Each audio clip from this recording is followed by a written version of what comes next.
हम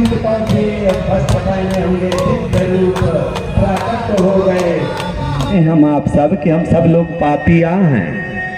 अगर पापी ना होते। राम अवतार जी महाराज मध्य प्रदेश से आए हुए हैं, तो इस मोतिहारी के धरती पर आपका मैं चरण स्पर्श कर रहा हूं अपने चैनल के माध्यम से। और इतनी बड़ी हस्ती एक महाराज जी जो आए हुए हैं और दिव्य दरबार मोतिहारी में लगाएंगे, तो आपका बहुत बहुत स्वागत है महाराज जी। मेरे माइक को पकड़े और मेरे चैनल के माध्यम से आप आशीर्वाद दें। जय माता दी। आशीर्वाद।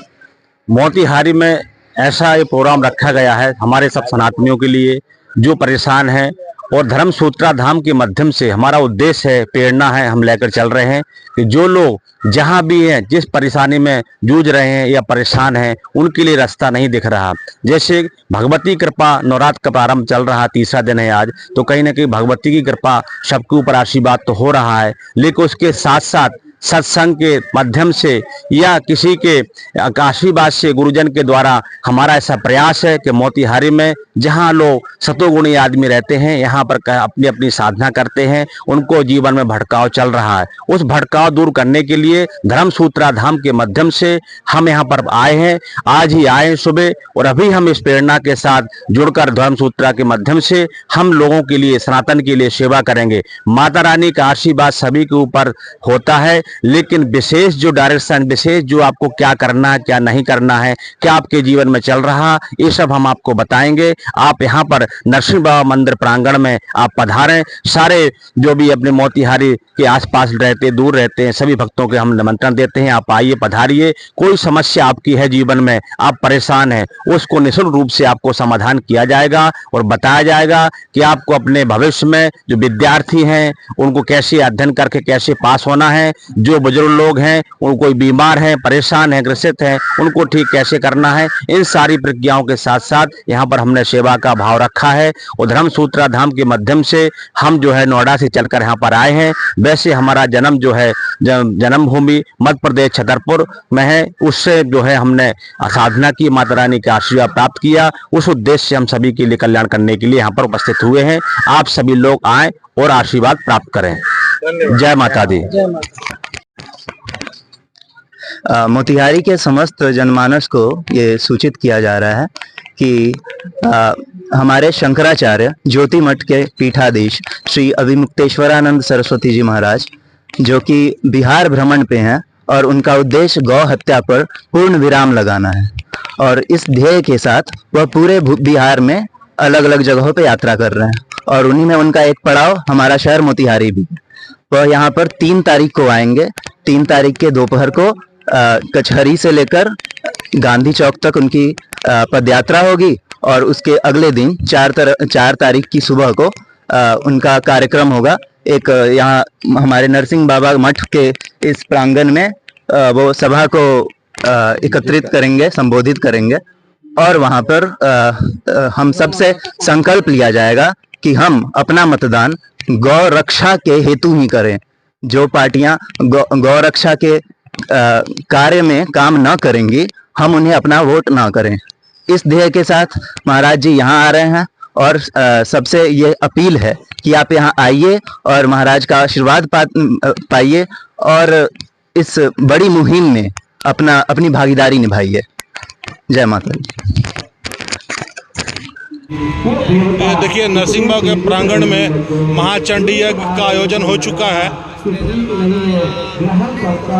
आप देख सकते हैं शारदा पीठ से महाराज जी आए हुए हैं। शारदा पीठ के महाराज जी भी हैं, और यहाँ पर महायज्ञ का आयोजन किया जा रहा है। बिल्कुल भी नहीं है, आप उसमें विचार करें, क्या अगर है जंगल में जाने से कभी परमात्मा मिलता है।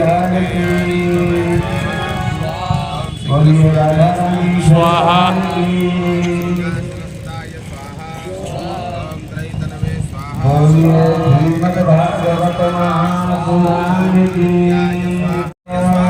स्वाहा स्वाहा स्वाहा पीढ़ी बिल्कुल दूर होती जा रही है। सयाने तो भजन करते हैं लेकिन युवा बहुत दूर होते जा रहे हैं। यज्ञ के माध्यम से हम सब एकत्र होंगे, हम पहचानेंगे। आज तो हमको ऐसा लग रहा है, वो लड़का बोलता है कि गुरुजी आज तो हमको ऐसा लग रहा है कि आने वाले टाइम में बच्चे लोग अंग्रेजी ये पढ़ पढ़ के कहीं ऐसा पुकारने लगेंगे, ए पिताजी की पत्नी यहाँ आइए। कहीं माँ को छोड़ करके या जैसे मोम डैड मम्मी में आए, भाग गए। बोले हमें लग रहा है कि कुछ दिन बाद बोलने लग जाएंगे कि पिताजी की पत्नी यहाँ आओ। ये सारी चीजें आज जो वेद वेदांत है ये जीना सिखाता है। इसलिए जो है कहने का तात्पर्य है कि आत्मदेव नामक ब्राह्मण जब रो रहे थे तो सन्यासियों ने सुना, वो जा रहे थे।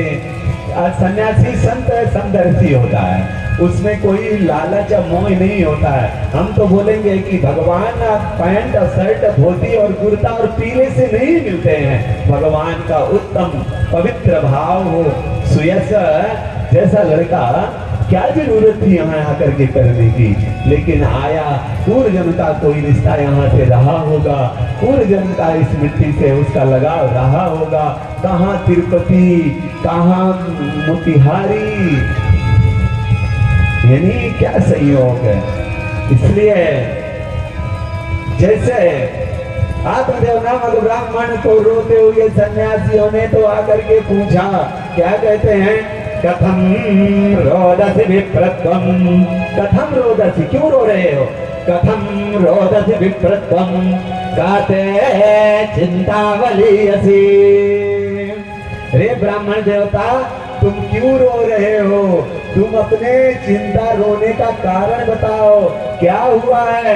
कथम रोदसी विप्रत्वम काते चिंतावलीयसी, वद त्वम सत्वरम मह्यम स्वस्य दुःखस्य कारणम। अपने रोने का कारण बताओ कि आखिर आप रो क्यों रहे, क्या हुआ। असंतों ने क्यों पूछा, क्योंकि ये वन में पूछ रहा है, बनने के लिए आया है तो बन जाएगा। जो जो बन गया है वो बन गया है। 150 साल की उम्र के ऊपर तो 50 तो कहते हैं क्या बन लग गया, बन बन बन बन बन बन बन 10 इंद्रियों को बन बन में लगा दो। 9 अंक है ना, वो बन बन पे चलते हैं, इसलिए अपने इंद्रियों को ठाकुर पे अब लगा दो।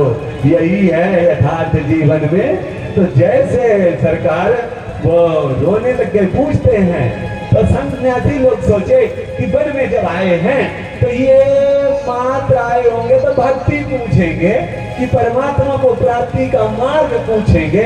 अरे आप तो सज्जन संत हैं तो अपने को तो जा करके बताना चाहिए। और जा करके पूछ बैठे, बताइए क्यों रो रहे हैं।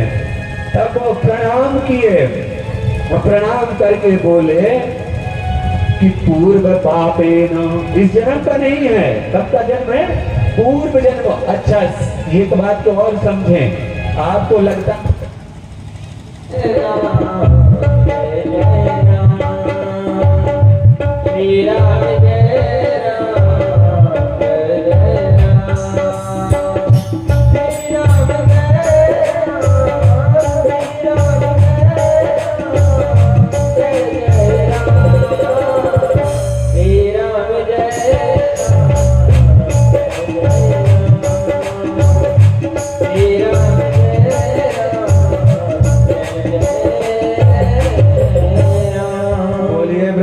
बिहारी लाल की गोविंदा, एड़कुंडल वाला वेंकट रमणा गोविंदा, संकट हरणा गोविंदा गोविंदा।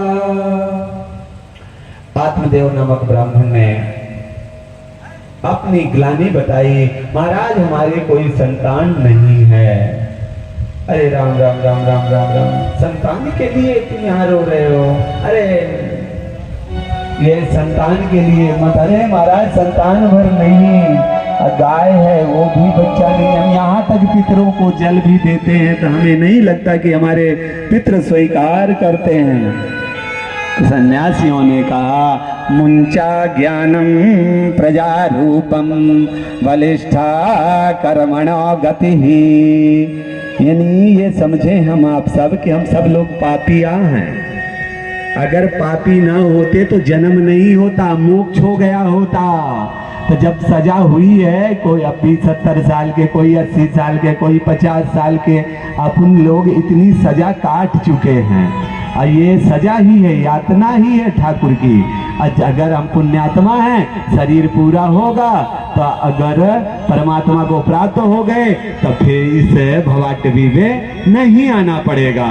तो सीधा सा है कि अगर ना इस जन्म में करके पिछले जन्म का पाप, पिछले के पिछले जन्म का पाप, ये केस कभी पुराना नहीं होता है। तो यानी अगर हम पापी हैं तब हम बार बार इस मृत्यु लोक में आ रहे हैं। और ये मोक्ष की चाबी है, जो मनुष्य जीवन है, ये मास्टर चाबी है। इसमें हम चाहें तो हम परमात्मा को प्राप्त कर सकते हैं, और चाह ले तो हम यहीं फंसे रह जाएं। अगर हम ठाकुर का मार्ग अपना लें, मार्ग कोई अलग से नहीं कि आपको अलग से कहीं जाना है, बढ़िया आराम से घर पे रहें, बस ठाकुर का चिंतन करें। आप अगर नहा भी रहे हैं ना, तो ऐसा विचार करें कि हम भगवान को नहला रहे हैं। सो रहे हैं तो ये विचार करें हम समाधि में जा करके सो रहे हैं। आप चल रहे हैं, अपना काम कर रहे हैं, हम ठाकुर की प्रदक्षिणा कर रहे हैं।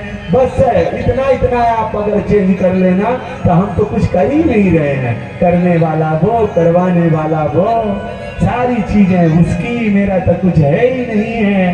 तो क्या कहते हैं, मुंचा ज्ञानम प्रजारूपम बलिष्ठा कर्मणो गति। विवेकम तो समासाद्य त्यज संसार वासनम। त्यज संसार वासनम यानी मुंचा ज्ञानम, जो आपको पूर्व कर्मों का जो संचित पाप है, उस पाप की वजह से आपके कोई संतान नहीं हुई। जैसे आत्मदेव की वाणी को सुने ना स्वामी, आत्मदेव ने संतों की वाणी को सुना तो है, बोले ये इनको हमारा पूर्व जन्म का पाप भी दिखता है। पुनः प्रणाम किए, अब प्रणाम करके बोले नहीं, रोने लगे, हमें आप संतान दीजिए। तो बोले ये संतान वगैरह ये मोह का कारण है महाराज, इसमें फंस जाएंगे, आप भगवान भजन करें। बोले सन्यासे सुख से वही, अरे सन्यासी लोग क्या जाने सुख से जीवन, गृहस्थ सरसो लोके पुत्र पौत्र समन्विता। यानी गृहस्थ में अगर जीवन में, अगर दंपत्य जीवन में गए हैं, अगर बेटा बेटी ना हो, बेटा अगर कंधे पे बैठा है, गोदी में तुतली बांधी बोलता है, कितना अच्छा लगता है। नाना प्रकार के उदाहरण आत्मदेव ने सन्यासियों को दिया। सन्यासियों ने कहा ये तो ब्राह्मण नहीं मानेगा लगता है। बोले देखते हैं। सन्यासियों ने देखा, जैसे देखे तो एक जन्म को नहीं, 7 जन्मावधि। नहीं वो अच्छा, एक जन्म में नहीं, 7 जन्म में तुम्हारे पुत्र नहीं होगा। जैसे भैया सुने 7 जन्म का तो लंबी साष्टांग लगा के जोर से अपना सर सन्यासियों के चरणों में दे मारे। बोले अगर आप हमको नहीं दिए ना पुत्र तो हम प्राणांत कर लेंगे और आपको ब्रह्म हत्या लग जाएगी। जैसे ब्रह्म हत्या की बात बोले, ब्रह्म हत्या लग जाएगी, तो बोले अब तो देना ही पड़ेगा। तो सन्यासियों ने सोचा कहाँ से फंस गए, पर कोई बात नहीं, अपने झोले से, कौन सा झोला लिए थे वो, तप का। सन्यासी कुछ गृहस्थी बांध के नहीं चल रहे थे, जो उनका थैला था, बैग था, जो हम लोग सबके पास है, ऐसा थैला उनके पास भी था। उस थैले से क्या निकालते हैं, फल। उस फल का नाम पता है क्या है, तप का फल। जो तपस्या का फल है ना, वो दे दिए कि लो और जा करके पत्नी को खिला देना, और जैसे खिलाओगे तो पुत्र पुत्रादि सब हो जाएगा। इदम भक्ष्यम पत्न्यम ततः पुत्रो भविष्यति। यानी पत्नी को ले जाकर के खिला देना और पुत्र हो जाएगा। अब एक गलती यहाँ की है, क्या बोल रहे हैं, पत्नी को ले जाकर के खिला देना, ले जाके खिलाए नहीं, दे दिए हैं। डॉक्टर साहब बोले खिलाने को तो खिला देते तो शायद, लेकिन जा करके क्या बोले, खिला देना, लेकिन जा करके बोले दे दिए। अरे जैसे घर गए, अरे देवी सुनती हो, जल्दी पत्नी धुंधली देवी बाहर आई, बोली ऐसे चिल्ला रहे हो जैसे कुछ असर भी लाए हो। अरे हाँ ले आए हैं। बोले क्या ला, बोले ये फल। अरे इस फल के लिए इतना चिल्ला रहे हो? बोले तो इसको खाने से बच्चा हो जाएगा। बोले इतने फल खाए दुनिया भर के, गर्मी में तो फल ही फल खाते हैं, आज तक नहीं हुआ, इस फल में ऐसा क्या है, दीजिए हो गया खा लेंगे। तो बोले नहीं नहीं ये संतों ने दिया है, पता नहीं कहाँ कहाँ से हमारे स्वामी ये लाते रहते हैं। और देवी धुंधली ने उस फल को लिया और आत्मदेव ब्राह्मण ने फल दे करके, सही दैव योग से पड़ोसी ना जाती है, और पड़ोसी जैसे आई तो अरे बहना एक बात बताऊं? बोले हाँ। बोले अभी पति देव हमारे ये फल दिए हैं और बोले हैं फल भक्षेण गर्भास्यात् गर्भेणोदरवत्थिताः, यानी ये गर्भ खाने से, ये फल खाने से गर्भ हो जाएगा। अब ये बता कि इसको खाएंगे, कभी फल खाने से बच्चा होता है? तो बोले होता है कि नहीं होता है, अगर बोले हैं तो खा ले। वाह वाह वाह, तेरे को पूरे गांव में बांझ बोलते हैं कि तू बांझ है, अरे तू खा लेगी, तेरा बांझपन चला जाएगा, धन है बहुत सुंदर, खा ले। तो कहती है कि अगर खाएंगे तो पेट बड़ा होगा, गर्भोदर वृद्धिदा, यानी पेट बढ़ेगा, और जब पेट बढ़ेगा तो स्वल्प भक्षम, थोड़ा खाना हो जाएगा, यानी आहार हमारा कम जाएगा। तो फिर जब आहार कम हो जाएगा ततो शक्ति गृह कार्य कथम भवेत, यानी गृह कार्य हम कैसे करेंगे, घर में इतना सारा काम होता है और ये काम कैसे होगा? जानती है गर्भिणी को कितना कष्ट होता है। अगर संयोग से मान ले दैवा घाटी बजेत ग्राम, क्या कह रहे हैं, दैवात घाटी बजेत ग्रामे, यानी दैव योग से अगर ग्राम में आग लग गई, पत्थर पड़ गया, आंधी तूफान बिगड़ा लगा, भगना पड़ा, तो गर्भिणी कथम, कैसे भगेगी? गर्भिणी जा करके भाग प्रसूतो दारुणो दुखौ, और गर्भिणी को तो कितना कष्ट होता है, इतना कष्ट है। तो क्या कहती है पड़ोसन की ननद को बुला लेना, ननद आ जाएगी तो काम करेगी। तो बोले ना ना ना ना ना ना ना, ननद तो हमारी बड़ी चुट्टी है, हम ननद को नहीं बुलाएंगे, ननद ठीक नहीं है। बोले अरे 5-6 महीने पर जब बच्चा हो जाता है ननद को नेग तो देना ही पड़ता है, अब पहले बुला लेगी, 5 महीने काम कराना, नेग दे देना, इसमें क्या है। गतो गर्भस् तदा में मरणम भवेत। देख एक बात बताऊं, जब शरीर कमजोर होगा, मेरे को पता है कि सुखदेव जी 12 वर्ष तक रहे हैं, और गर्भ में अगर ये मेरा गर्भ रुक गया 12 साल तो पक्का मरना भवेत, तब तो मरूंगी, इसमें तो कोई नहीं बचा सकता है, मरना ही पड़ेगा। तब कहते हैं प्रसूतो दारुणो दुःखौ, ये सबसे बड़ा बांझ अच्छा है, ये सबसे बड़ा दुख है, प्रसूतो दारुणो दुःखौ सुकुमारी कथम सहे, और ये सुकुमारी कैसे इतना सहन करेगी?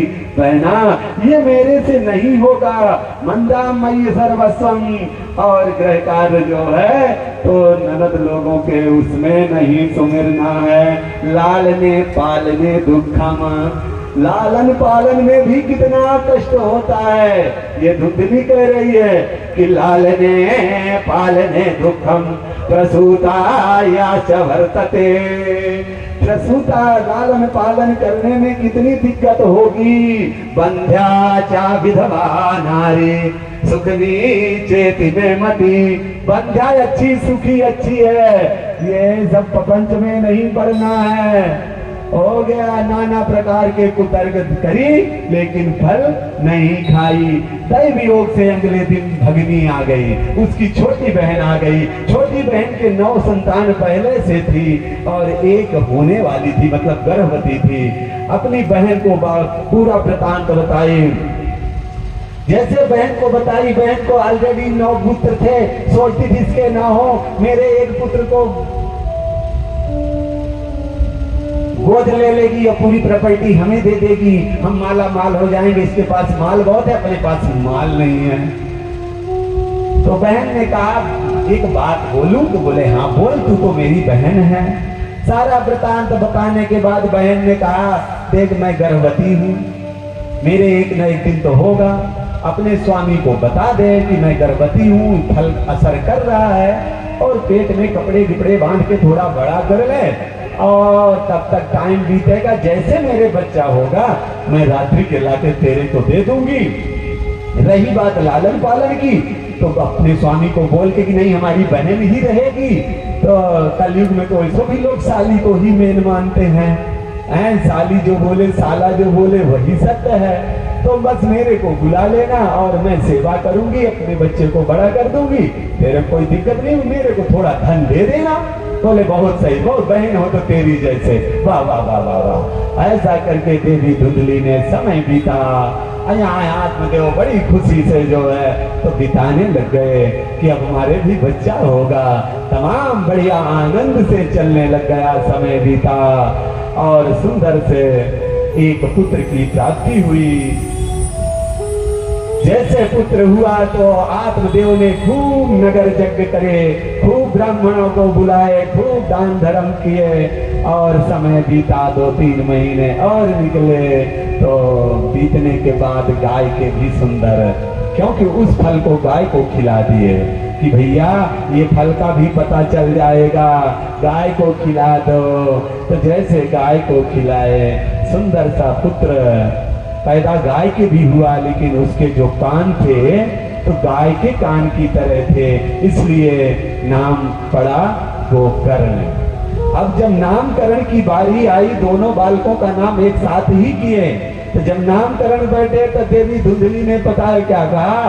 बोले मेरा नाम आत्मदेव है, बेटे का नाम रख देते हैं हम ब्रह्मदेव। बोले बड़े आए ब्रह्मदेव वाले, 9 महीने गर्भ में हम रखे और नामकरण की बारी आई तो अपने नाम से जोड़ रहे हैं, मेरा नाम धुंधली तो बेटे का नाम होगा धुंधकारी। गोकर्ण पंडित ज्ञानी धुंधकारी महाखलः, यानी गोकर्ण तो पंडित एक निकला कुख्यात, एक निकला विख्यात, ऐसे समझे। धुंधकारी महाखल, खल से मतलब होता है खाए, खा से खाए, अल्लाह से लड़े, खाला। अब पिता का खाए, पिता से लड़े, खल। अब धुंधकारी की स्थिति ये हुई, गोकर्ण जो है तो पांडित्य विद्वान। अब जब धुंधकारी धीरे धीरे जब बड़े हुए तो छोटे छोटे बच्चों को पकड़ करके कुएं में फेंक देना, कहीं नदी में फेंक देना, फेंक करके खूब हंसना, यानी आत्मदेव बड़े दुखी रहने लग गए। धीरे धीरे बच्चा घर से ही चोरी सीखता है, धीरे धीरे चोरी करते करते करते बड़ा चोर बनता है। और माँ अगर पहले डांट ले तो बेटा को चाहिए वो रावण बना दे, चाहे प्रहलाद बना दे, कहे कि दोनों राक्षस कुल में, एक ऋषि कुल में एक राक्षस कुल में, राक्षस कुल में पैदा हुआ तो प्रहलाद माँ ने बना दिया भक्त, और एक ब्राह्मण कुल में पैदा हुआ, ऋषि कुल में पैदा हुआ रावण, तो माँ ने राक्षस बता दिया। विभीषण ने जाकर के जब शरणागति ग्रहण करी है तो विभीषण ने जाकर के परिचय दिया है राम जी से, जिस टाइम रावण ने लंका से त्यागा है तो जाकर के परिचय दिया है, रावण नाम दुर्वृत्तो राक्षसे राक्षसेश्वरः तस्माहं अनुजो भ्राता विभीषण इति श्रुतः। यानी मैं जो रावण, अरे इसमें 2 चीजें दिखती है, या कि विभीषण ये बताना चाहते हैं कि राम की शरणागति, राम है कैसे। अगर हम बताएंगे कि रावण नाम का जो दुर्वृत्त राक्षसे राक्षसेश्वरा, जो राक्षसों का ईश्वर है, राजा है, मैं उसका भाई हूँ। तो अगर राम बंद दो दुश्मन मानेंगे तो दुश्मन का भाई है, तो फिर ये हमको नहीं अपनाएंगे। तो उससे ये भी पता चल जाएगा कि ये कहते हैं कि ये तो भैया शरणागति वत्सल हैं, सर्वधर्मान परित्यज्य मामेकम शरणं व्रज। तो ये भी पता चल जाएगा कि मैं हूँ कौन। उत्पपात गदा पाणी चतुर्भिः राक्षसैः। अकेले नहीं गए थे विभीषण, जब रावण ने लात मारी थी तो वहीं से उत्पपात गदा पाणी चतुर्भिः राक्षसैः, यानी अपने सहयोगी 4 राक्षसों के साथ उठे और उठ करके कि हम अगले रावण की इस भूमि में हम अगला कदम नहीं रखेंगे, इसलिए उठ गए। राक्षस लोग जो है तो उड़ जाते थे ना, तो वो वहीं से अगला कदम नहीं रखे और जा करके परिचय देते हैं कि हम रावण नाम दुर्वृत्त राक्षस के भाई हैं, मेरा नाम विभीषण है। ये तो ठाकुर की कृपा है। जैसे यहाँ धुंधकारी और गोकर्ण तो एक भक्त, और यहाँ धुंधकारी, जैसे धुंधकारी ने अब ये पिताजी को पता चला, पिताजी अब चिंतित रहने लग गए कि हम आज, उस टाइम क्या था, ग्रहण तत्वा वनम गताः, आज क्या सोच रहे हैं, सर्वं त्यक्त्वा वनम व्रज। आज हमें सब त्याग करके वनम, कौन से वन, व्रज वृंदावन, वनम वृंदावनम तेना, जहाँ भक्ति नृत्य यत्र चा, जहाँ नित्य भक्ति नृत्य करती है, आज हमें वहां जाना चाहिए। न चैन्द्रस्य सुखम किंचन। यानी अगर आपको लगता है तो कोई संसार वसुंधरा में, ये कौन कहता है, गोकर्ण जी जाकर जब देखे कि पिताजी काफी चिंतित हैं और पिताजी काफी दुखी हैं, आज पिताजी मरने को सोच रहे हैं कि आज काश ऐसा पुत्र ना होता, होते ही जन्म लेते ही मर गया होता, को अर्थः पुत्रेण जाते ना यो ना विद्वान धार्मिक। ऐसे पुत्र से क्या मतलब, ना विद्वान हो ना धार्मिक, वो पुत्र जन्म लेते ही मर जाए तो अच्छा है, लेकिन ऐसा मूर्ख पुत्र ना पैदा हो, ऐसा आत्मदेव चिंतन कर रहे हैं। जैसे लौकिक में देखें तो दीन सोचता है धनवान बहुत सुखी है, लेकिन धनवान के पास जाइए तो धनवान कहता है कि नहीं भैया राजा सुखी है। यही ना देवता, दीन कहे धनवान सुखी, धनवान कहे सुख राजा को भारी, राजा कहे महाराजा सुखी, महाराजा कहे सुख इंद्र को भारी, इंद्र कहे चतुरानन को, चतुरानन कहे सुख विष्णु को भारी, अब विष्णु कहे हरि भजन बिना, क्या विष्णु कहे हरि भजन बिना सब जीव दुखारी। तो यानी सिर्फ अगर सुख है तो दीन गरीब सोचता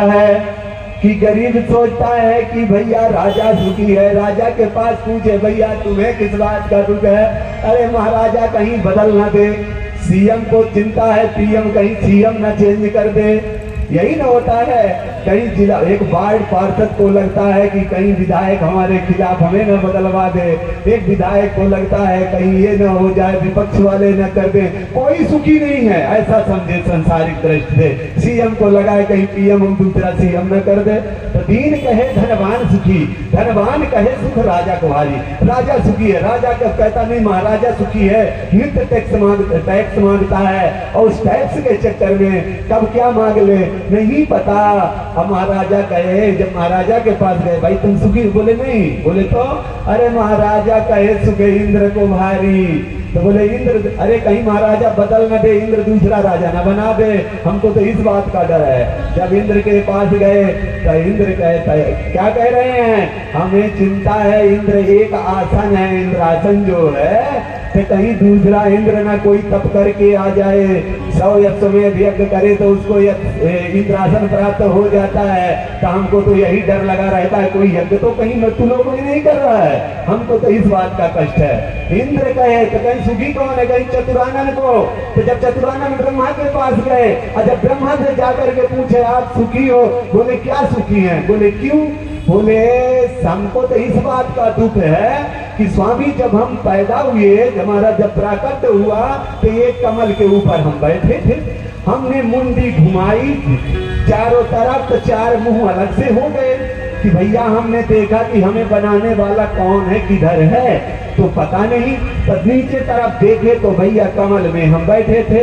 अब जब कमल के पेड़ में फूल में हम बैठे थे तो देखे कि भैया ये कहाँ से निकला है, तो उसकी नाल में घुस गए। उसकी नाल में जाते गए युगों तक हम पता नहीं कर पाए। हमें चिंता है कहीं कोई तो है कि जो कमल में इतनी गहराई के जाने के बाद भी हमें नहीं मिला। ये किसी लिए रख रहे भाई गोविंदा।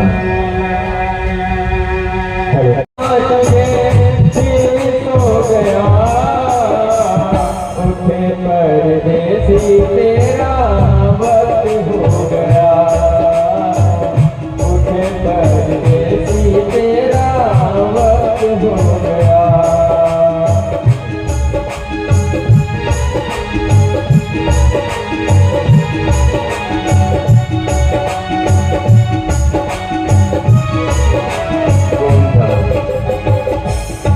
जैसे आत्मदेव ब्राह्मण गुलामी कर रहे थे, हम भजन इसलिए बोले कि जो टाइम है तो भजन तो मोबाइल में भी मिल जाएगी, सुन लेंगे। भजन हो गया वैसे भी हम कम बातें हैं। आरती करो, फर्स्ट और लास्ट में कीर्तन कर लो, इतने के लिए भजन वाले रहते हैं। इतना ऑलरेडी कथा में भरा पड़ा है कि यही कथा हो जाए तो समझ लीजिए कि जनक सब कुछ हो गया। अब आत्मदेव ब्राह्मण बस यही विचार कर रहे कि क्या करें। ब्रह्मा को विष्णु के पास गए तो विष्णु कहे भैया हरि भजन बिना ना पता कि हमको और कोई कष्ट नहीं है, हमको कष्ट है, हमारे भक्तों को कष्ट आ गया तो हम कहीं पत्थर में भी प्रकट हो जाते हैं। हम तो बस हमारे भक्तों को कष्ट हुआ वो हमें कष्ट है। महाराज प्रहलाद ने यही ना कहा है, क्वाहम रजा प्रवसईस तमोधिकेस्मिन् जाता सुरे परकुले कतवानुकंपा न ब्राह्मणो न तु भवस्य न वैरमाया यान्मेर पिता शिरसु पद्म कर प्रसादः। यानी सीधा था कि यानी मेरे को और कोई कष्ट नहीं है। कष्ट किस बात का रहता है, कहीं मेरे भक्तों को ना जाते ने दीन कहे, यानी हरि भजन बिना सब जीव दुखारी। तो क्या करें, अब गोकर्ण जी ने सुंदर से 3 श्लोकों में पिताजी को उपदेश दिया। और क्या कहते हैं पिताजी, आप मोह में फंसे हैं। किस में फंसे हैं? मोह में। मोह सकल व्याधि न कर मूला। क्या? मोह सकल व्याधि न कर मूला। मोहि सकल व्याधि न कर मूला। नहीं त्रिपुन उपजय बहुसूला। नहीं बहु उपजय बहुसूला। काम बात कफलो भय पारा, काम बात कफलो भय पारा। क्रोध चलित छाती जारा। क्या? काम बात कफ लोभ है अपारा, अक्रोध पित्त नित छाती जा रहा। कहां से? मोह से। मोह है मात्र, मोह सकल व्याधि कर। पिताजी आप मोह में फंसे पड़े हुए हैं, इस देह को अपना समझ के बैठे हैं। क्या कहते हैं? देहे स्तिमांतरुभिरे मवते तजत्वं जाया सुतां दिशु सदां ममतां विमुञ्च पश्यानिदं जगदिदं क्षणभङ्गुनिष्ठं वैराग्य राग रसिको भो भक्ति निष्ठा। अरे पिताजी देहेस्त मान से रुधिरे, ये शरीर को अपना आप समझ रहे हैं, ये शरीर मेरा है तो ये हाड़ मांस का है। देहेस्त मान से रुधिरे मम तित्यजत्वं जाया सुता, जाया पति पत्नी बेटा बेटी, जाया सुता भिसुता ममता मोह। ममता मोह है, ममता विमुंच। पिताजी ऐसा समझ लें कि जो इसके अंदर भरा पड़ा है, इतनी दुर्गंध है इसमें कि आप अपना मत समझिए, नहीं है ऐसा भी समझे कि एक जैसे घर है, घर बनाते हैं ना, और घर में कितने द्वार होते हैं? 9। ये शरीर में भी 9 द्वार हैं, घर में भी बनाते हैं तो क्या लगता है? मोटी मोटी सरिया लगती है ना, 12, 15, 18 एमएम की सरिया लगती हैं। फिर उसमें पतली पतली सरिया लगती है जो रिंग बनाते हैं। फिर उसमें तार लेकर के नस रूप पतली पतली तार बांधते हैं। फिर पानी लेते हैं, फिर बालू लेते हैं, फिर गिट्टी लेते हैं और फिर जोड़ बना देते हैं ही ना। इसी तरह पिताजी देहेश मांस रुधिरे, मोटी मोटी हड्डियां, फिर पतली पतली हड्डियां, फिर नसें और फिर रक्त रूप पानी और सीमेंट रूप मज्जा लेकर के पिताजी इसमें वही सेम घर की तरह है। अरे पिताजी जैसे नवद्वार का ये शरीर है, जैसे घर है, इसी तरह नवद्वार का ये शरीर है। इसमें हृदय रूप जो है ये मंदिर है, और जो कर्ण रूप प्रविष्ठा कर्ण रंधेना। अरे पिताजी सत्संग से ठाकुर कर्ण से प्रवेश करके हृदय पटल में जाकर के जब अवरुद्ध हो जाएंगे, जब वहां बैठ जाएंगे, ये मोह काम क्रोध मद लोभ, पिताजी ये सब नष्ट हो जाएगा। बस एक ही काम करिए पिताजी, क्या? धर्मं भजस्य तततं त्यजलोक धर्मान। यानी आप ये सब त्याग दीजिए, त्यज कर दीजिए। सेवस्य साधु पुरुषां जय काम तृष्णाम। साधु पुरुष का यानी सज्जन पुरुष, साधु यानी जटाजूट को साधु नहीं बोलते हैं कि आपने पीला रंग लिया, बढ़िया बड़ी सी हम दाढ़ी बढ़ा लिए, बढ़िया सा सुंदर सा थापक हुआ चंदन लगा लिए और हम साधु हो गए। बिल्कुल भी नहीं। आप जिस भी वस्तु में हो, सज्जन का नाम साधु है, सज्जनता है, दया है, वही साधु है। साधु कोई अलग से नहीं, हम ही आपके बीच में सज्जनता आ जाए और वही साधु है।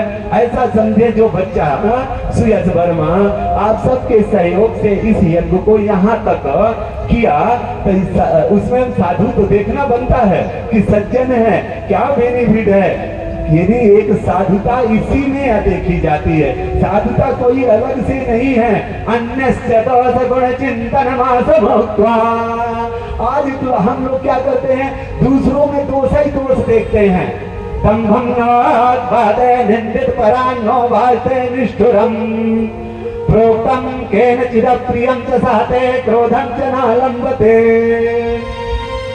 ज्ञात्वा शास्त्रमपि प्रभूतमनिशं संतिष्ठते मूकवत्। यानी आप ऐसा सोच ले कि दंभ कपट निंदा, दंभक क्रोध आते निंदित परान, हकीकत भी अगर पीठ पीछे बोली जाए तो निंदा है। आपको पता है अगर मैं चोर हूँ ना, और अगर आप जानते हैं कि मैं चोर हूँ तो आप मुंह पे बोलिए महाराज जी आप में ये कमी है, तो आप सत्य बोले हैं। और अगर आप सत्य भी हमारे पीठ पीछे बोल रहे हैं तो ये निंदा है। यानी सामने ही बोला जाए वो सत्य, और सत्य ही सत्य है, अगर सत्य भी पीठ पीछे बोला जाए तो निंदा है। दंभं बोधते निंदित परान नो भाषते निष्ठुरम। और किसी ने आपको कोई अप्रिय वचन बोल गया हो पिताजी, तो आप नो भाषते निष्ठुरम। आपको अगर सामने वाला अप्रिय बोल गया तो आप नहीं बोलिए। क्रोधम चनालन बते, क्या कह रहे हैं? नो भाषते नहीं, प्रोक्तम केनचिद प्रियं च सहते। आपको कोई अप्रिय वचन बोल गया हो तो आप वहां पे क्रोधम च न लंबते, आप फिर भी क्रोध ना करिए। पिताजी आप छोड़ दीजिए। अन्यस्य दोष गुण चिंतन वास मुक्त्वा।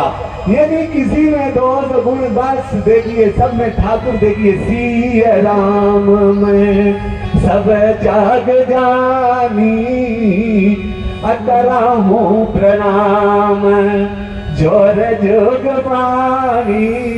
श्री राम जय राम, जय जय राम। श्री राम जय राम, जय राम।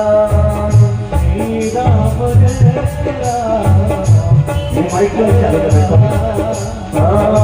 श्री राम जय राम, जय राम। जय राम, जय जय राम। समय बीता। जैसे पिताजी को सुंदर उपदेश दिए, पिताजी जो है तो घर को त्याग करके और बन गए, कौन से बन गए? वनम वृंदावनम ब्रज बन गए। ठीक है, बन गए का मतलब समझ गए ना, जंगल नहीं गए। जंगल में रह करके जो घर है तो सबको मोह से त्याग दिए और समझ लो कि बन गए। यही तो बनना है।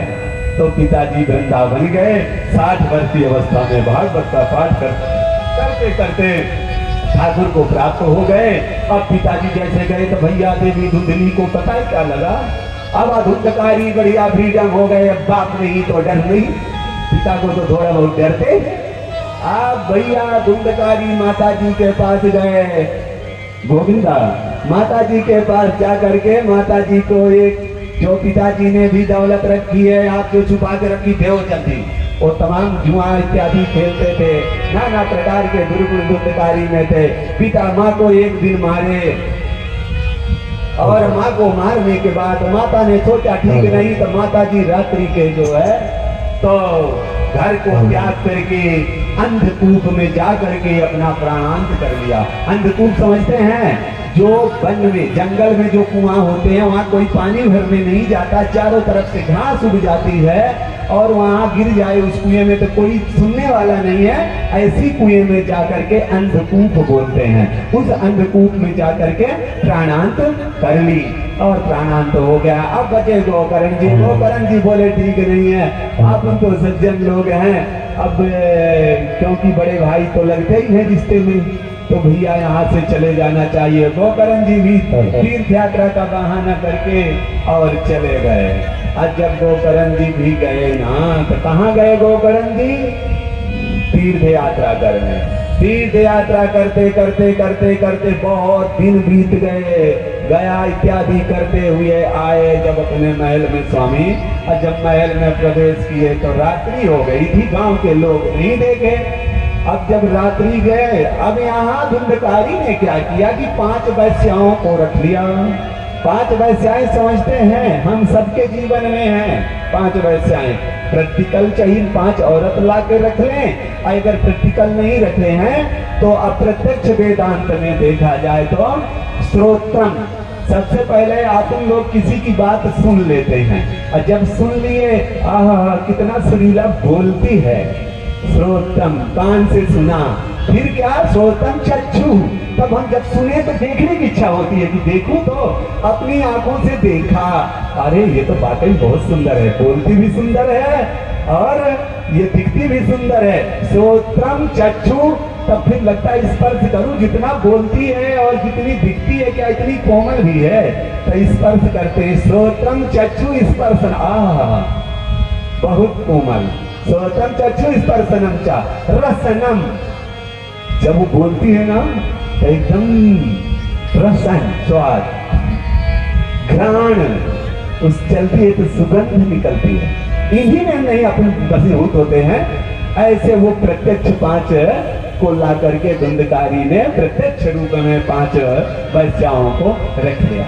आप धुंधकारी भैया दाम डंका पिट गया धुंधकारी का। नित्य धुंधकारी चोरी डकैती करके ला करके एक दिन राजा के यहाँ चोरी किए और चोरी करके बहुत सारा धन लेकर के आए और जैसे लेकर के आए अपनी पत्नियों को दिए। पत्नियों ने आपस में विचार किया कि जो ये धन है ना, तो लगता है कि राजा का धन है, ये आज राजमहल में चोरी किए हैं। सुबह जो है तो राजा के सिपाही आएंगे और इनको ले जाएंगे, धन भी ले जाएंगे, साथ में हमको भी ले जाएंगे और जेल हो जाएगी, मार अलग से पड़ेगी। ठीक नहीं है, इसी को बहना मार देते हैं। 5 वैश्याओं ने मिलकर सोते हुए धुंधकारी को खाट की पाट में रस्सी से बांध करके जलते हुए अंगारों को मुख में ठूस ठूस करके और धुंधकारी को मार डाला और मार करके आगन में ही दफना दिया और आपस में उस धन को बांट करके 5 वैश्याएं 9 2 11 हो गई। अब धुंधकारी जो है तो अब आत्मा, क्योंकि अकाल मृत्यु है, अब धुंधकारी तो बने बड़े भारी प्रेत।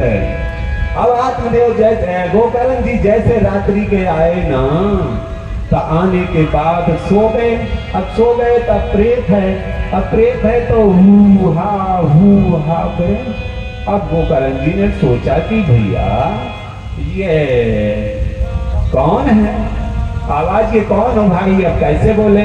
अपने कमंडल से जल उठाए और जल उठा करके मंत्र से अभिमंत्रित करके और छोड़ दिए।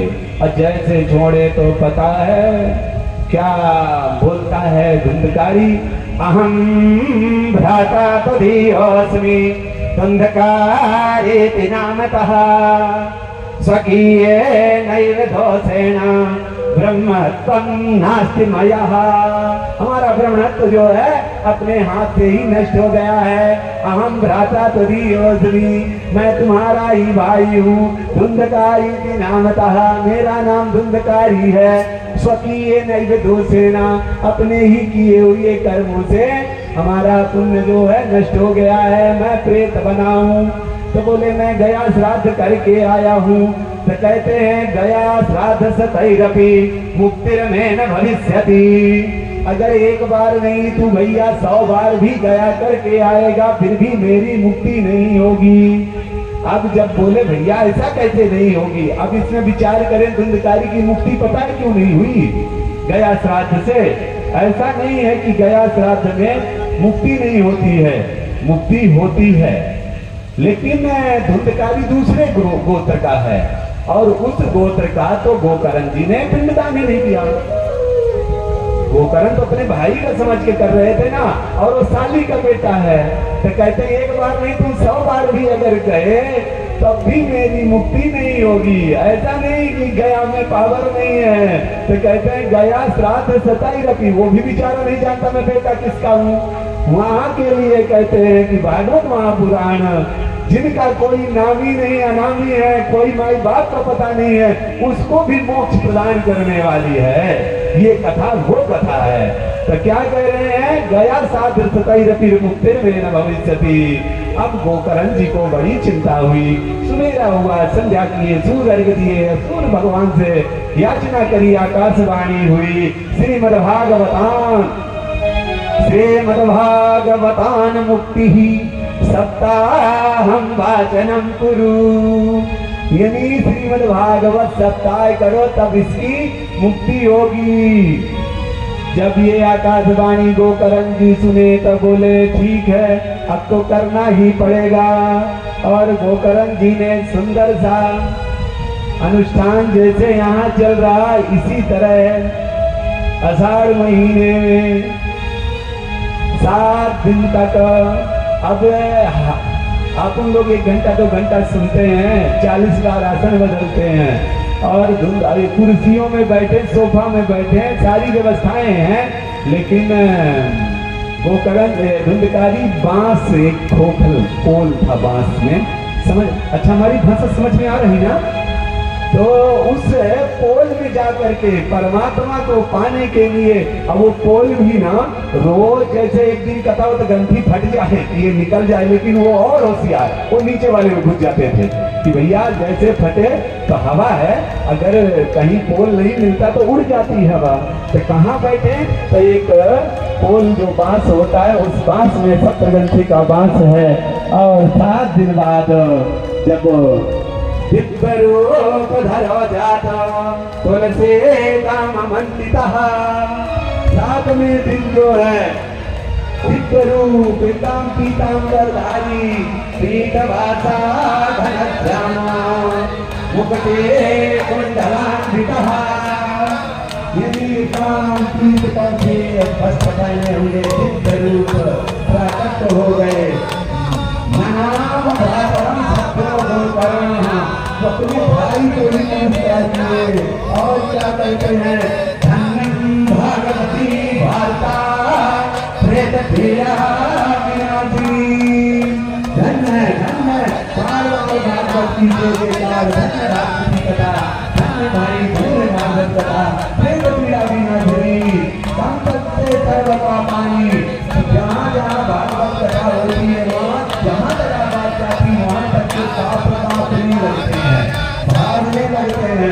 कितने लोग यहाँ नहीं होंगे, कितने लोग नहीं सुनेंगे, उनका पाप यहाँ आने दिया है। अब आप ऐसा भी विचार करें, कोई अलग से नहीं है, पापी कोई अलग से नहीं है, हमारे और आप जैसे ही पापी हैं, लेकिन उनका तो कहता है यार चले यार कथा हो रही है, तो अगर साथ में एक आध शब्द तो समझ में आ ही जाएगा, लेकिन नहीं यार नहीं जाएंगे, नहीं बिल्कुल नहीं जाना है। अरे यहाँ तो सुनने वाले ठाकुर हैं, सुनने वाले भगवान, इतनी बड़ी यज्ञ हो रही है, सब चंडी महायज्ञ, और ये आप सत्यनारायण यज्ञ करने के लिए विचार करते हैं, सोचते हैं कि करेंगे, लेकिन नहीं कर पाते हैं। और यहाँ तो ठाकुर भैया सत्यचंडी महायज्ञ चल रहा है। जैसे विमानारूढ़ हो करके और जाने लग गए तो गोकर्ण जी ने रोका, अरे रुको भाई, बोले भाई विमान, ये धुंधकारी विमान में जा रहा, बाकी लोग सुने, काका लोग सुने इनको, बोले ये लोग तो 1 घंटे तो सुने थे, 1 घंटे में थोड़ी विमान आएगा, बोले तो, और ये पूरी 7 दिन सुना है,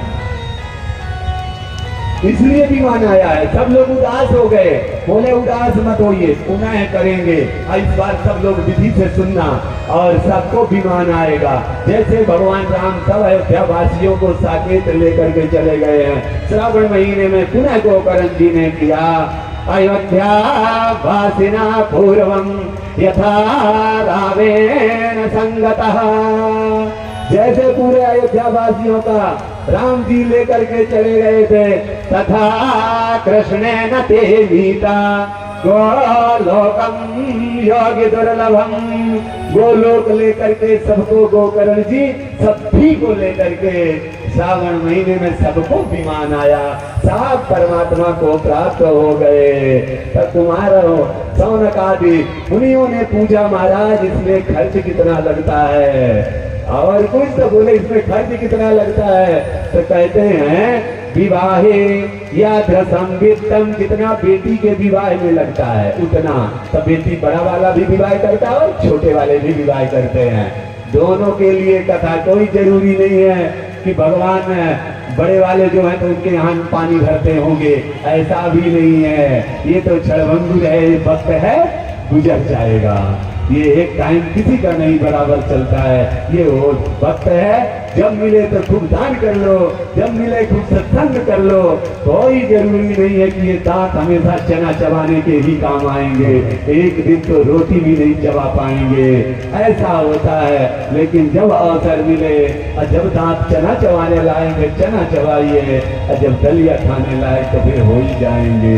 इसलिए कहते हैं कि मृत्यु लोक में तो हमको आना है जाना है, ये तो लगा रहेगा, और इसके लिए क्या करना चाहिए, तो कहते हैं कैसे कैसे लोग किस किस तरह से इसकी विधि क्या है, तो कहते हैं विरक्त वैष्णव विप्र वेद शास्त्र विशुद्ध कृता दृष्टांत कुशलो धीर वक्ता कार्यो निष्प्रह, विरक्त वैष्णव ब्राह्मण हो, विरक्त वैष्णव विप्र, वेद शास्त्र को जानने वाले। आज तो भैया आजकल तो कथा का तो पूर्व समझू लोग को कछु बोलने लायक ना है, ये भी राम राम राम राम गोविंदा तो है ना, भजन हो जाए, भजन भजन एक गोविंदा हो जाए भजन।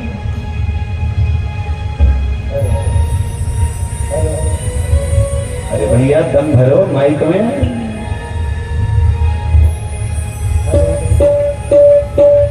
हेलो, बोलिए राधे राधे सरकार की।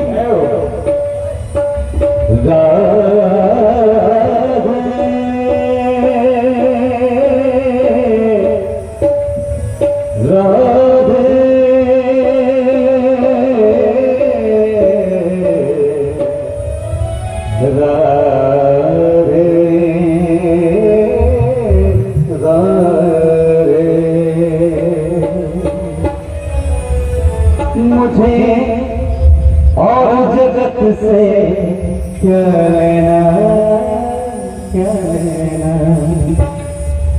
हो, मुझे और जगत से क्या लेना, क्या लेना, तो किससे लेना, राधा रानी के चरण प्यारे प्यारे, राधा रानी के चरण प्यारे प्यारे, प्यारे राधा रानी के चरण प्यारे प्यारे, राधा रानी के चरण प्यारे प्यारे, राधा रानी के चरण प्यारे प्यारे, राधा रानी के चरण प्यारे प्यारे।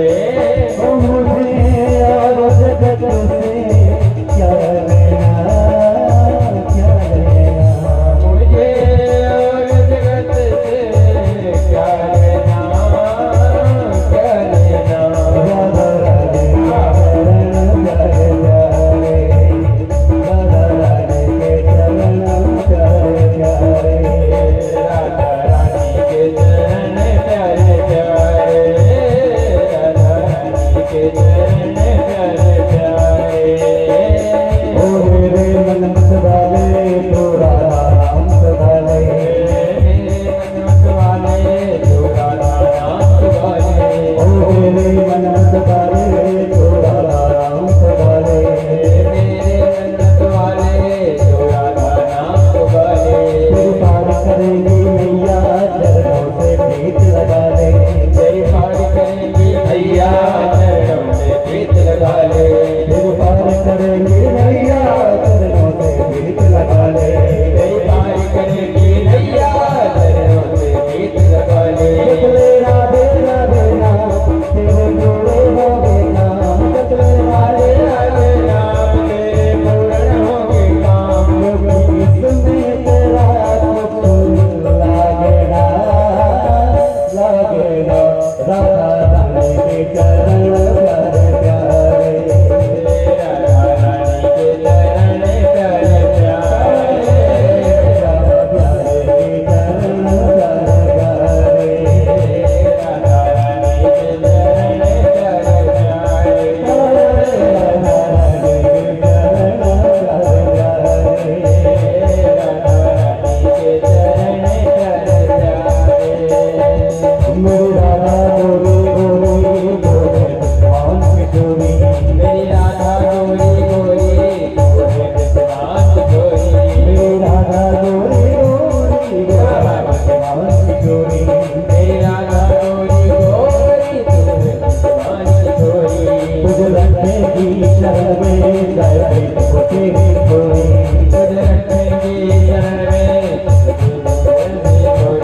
जब तू गाए राधा जब तू गाए राधा तुझे मिल जाए हर शाम, जब राधा नाम तुझको मिल जाएगा श्याम, बाजे ना बाजे बाजे, राधे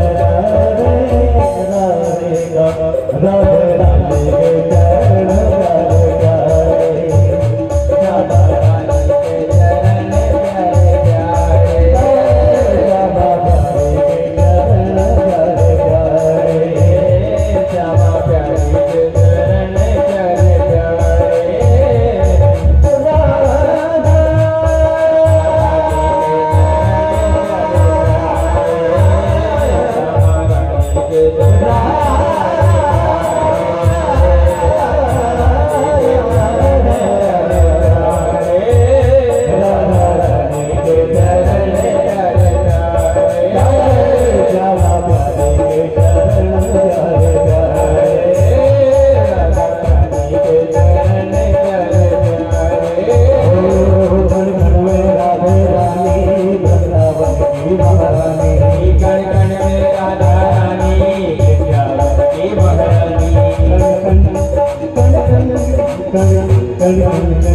राधा के राधा